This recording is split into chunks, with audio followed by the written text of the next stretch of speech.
Missile നോക്കി നിൽക്കുക.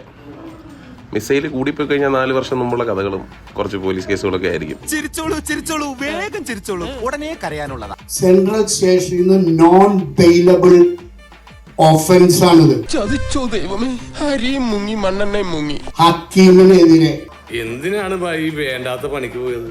ഇനിയിപ്പോ കേസായി, ജയിലായി, വാർത്തയായി, അന്തിച്ചർച്ചയായി. അത് FIR ഫയൽ ചെയ്ത് FIRന്റെ കോപ്പി എന്റെ കയ്യിലുള്ള. കിട്ടിയല്ല, എനിക്ക് കിട്ടി. നിനക്കൊരെണ്ണം തരട്ടെ? വേണ്ട. ഇതായിരുന്നു ഒരു ബോംബ്. അടുത്തത് മിസൈൽ ഞാൻ ഡൽഹിയിൽ നിന്ന് വിട്ടിട്ടുണ്ട്. അതെന്നെ ഉദ്ദേശാണ്, എന്നെ തന്നെ ഉദ്ദേശാണ്, എന്നെ മാത്രം ഉദ്ദേശാണ്. പൊട്ടട്ടെ, കാരണം സ്നേഹം മാത്രം പരത്തിയാ പോലോ, അല്ലെങ്കിൽ 2 മിസൈലും പരത്തട്ടെ. എന്തുവാ മനുകൾ എന്താ വേണ്ടേ? നീ പേടിക്കണം. അത്രേ ഉള്ളോ? ഇത്ര മതിയോ?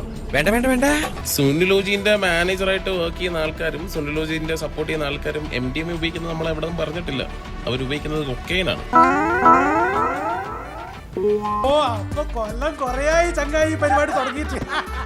അതിനെക്കുറിച്ചുള്ള കഥകളും കാര്യങ്ങളും എല്ലാം പുറകെ വരുന്നുണ്ട്. പിന്നെ ഞാൻ അറിയുന്നത് ഇവന്റെ സ്ഥിരം പരിപാടിയായിരുന്നു. എന്റെ കഴിഞ്ഞ കൊല്ലത്തെയും ഈ കൊല്ലത്തെയും അതിന് മുമ്പത്തെ കൊല്ലത്തെയൊക്കെ വരുമാനം ഞാൻ കാണിച്ചു തരാം. മറ്റേ പീഡഫൈൽ ചേട്ടൻ പറഞ്ഞില്ലായിരുന്നു 11 മാസം കൊണ്ട് ഞാൻ റിട്ടയർ ആയ കമ്പനി. ആ ചെറിയൊരു വൃദ്ധസദനം 2023 ഉണ്ടാക്കിയത് ഏകദേശം 729,160 പൗണ്ട്സാണ്. ഒതുക്കിയല്ലേ, ശരി എടുത്തോളാം. അതുപോലെ തന്നെ 2024 ഉണ്ടാക്കിയത് 1.7 മില്യനും, ഏകദേശം ഇന്ത്യൻ റുപ്പി 21 കോടി വരും. നിന്നെ സമ്മതിക്കണം, നിന്റെ വായിൽ എങ്ങനെയാടാ ഇത്രയും പെട്ടെന്ന് ഇത്രയും വലിയ നുണകൾ വരുന്നേ? ഞാനൊരു 3 ആലിഗേഷൻ പറഞ്ഞായിരുന്നു അൻവിന്റെ അടുത്ത്. അൻവിൻ ആകെ പറയാനുള്ളത് അൻവിന്റെ P&L കഥയാണ്. അൻവിന്റെ P&L UK താമസിക്കുന്ന ആൾക്കാർക്ക് അറിയാം. P&L പബ്ലിക് ആയിട്ടുള്ള സാധനമാണ്.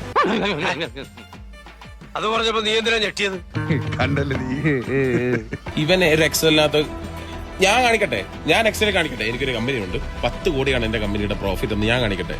വിഷ്ണുവിന് ബുദ്ധിയൊക്കെ ഉണ്ട്, പക്ഷെ ഇങ്ങോട്ട് വന്ന് കയറുന്നതിന് മുമ്പ് അവളോടെങ്കിലും ഒന്ന് അന്വേഷിക്കായിരുന്നു ഞാൻ ആരായിരുന്നു. ഒരു എക്സൽ ക്രിയേറ്റ് ചെയ്യാൻ എനിക്ക് പറ്റാത്ത കാര്യമാണോ? എടാ എന്റെ പൊന്നു മോൻ അൻവിനെ നീ UK അക്കൗണ്ട്സ് കാണിക്കേ. ഇനി വെറും 10 ദിവസം കൂടെ സഹിച്ചാ പോരെ? അത് കഴിഞ്ഞാൽ നമുക്ക് ശീലമായിക്കോളും. നീ മുടിഞ്ഞു പോവും. ഇതെന്റെ ശാപമാടാ നിനക്ക്. എനിക്കിത് എന്തിന്റെ കേടായിരുന്നു? ഈ ഒരു അവസ്ഥയിൽ എങ്ങോട്ടാണ് ഇവരുടെ ഒരു പോക്ക്? സസ്ത്രീ തെറ്റ് വരെ